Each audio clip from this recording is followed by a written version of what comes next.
ഗസയിലെ യുദ്ധക്കുറ്റങ്ങൾക്ക് ഇസ്രായേൽ പ്രധാനമന്ത്രി ബെഞ്ചമിൻ നെതന്യാഹുവിനെ വധശിക്ഷയ്ക്ക് വിധിക്കണമെന്ന് ഇറാൻ പരമോന്നത നേതാവ് ആയത്തുള്ള അലി ഖാംനഈ ഇസ്ലാമിക വിപ്ലവത്തെ സംരക്ഷിക്കുന്ന ബസീജ് വളണ്ടിയർ ഫോഴ്സിലെ അംഗങ്ങളുമായി നടത്തിയ കൂടിക്കാഴ്ചയ്ക്ക് ശേഷം സംസാരിക്കുകയായിരുന്നു അദ്ദേഹം.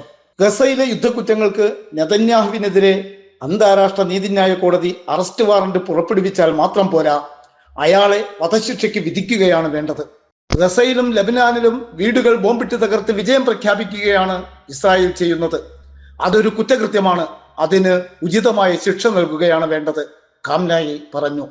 ഇറാനുള്ളിൽ അസ്ഥിരതയുണ്ടാക്കാൻ ശ്രമിക്കുന്ന ശക്തികളെ നേരിടാൻ ബസീജ് വോളണ്ടിയർമാർ ജാഗരൂകരാണെന്നും ഖാംനഈ പറഞ്ഞു.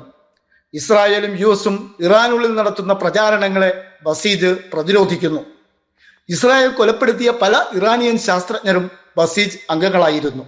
ഈ വളണ്ടിയർമാർക്ക് ഇസ്രായേലിനെ നശിപ്പിക്കാനുള്ള ശക്തിയുണ്ടെന്ന് ശത്രുക്കൾക്കറിയാം.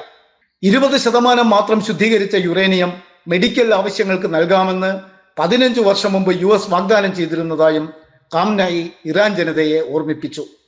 രാജ്യത്തെ യുറേനിയം ശേഖരത്തിന്റെ 3.5% US പ്രതിഫലമായി ചോദിച്ചത്. അതൊരു തട്ടിപ്പാണെന്ന് മനസ്സിലായതോടെ കരാറിൽ നിന്നും ഇറാൻ പിന്മാറി. ആർക്കായിരുന്നു ഇറാനിൽ യുറേനിയം വേണ്ടിയിരുന്നത്?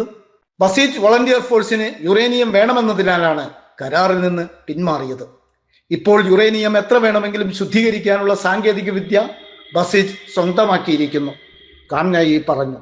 ഇസ്രായേലിനും US താൽപര്യങ്ങൾക്കുമെതിരായ ചെറുത്തുനിൽപ്പ് പ്രസ്ഥാനങ്ങൾ വരുംകാലങ്ങളിൽ കൂടുതൽ ശക്തി ആർജിക്കുമെന്നും അദ്ദേഹം കൂട്ടിച്ചേർത്തു. അടിച്ചമർത്തപ്പെട്ടവരുടെ സംഘാടനം എന്ന പേരിൽ 1979 ഇറാൻ ബസീജ് വളണ്ടിയർ ഫോഴ്സ് രൂപീകരിച്ചത്.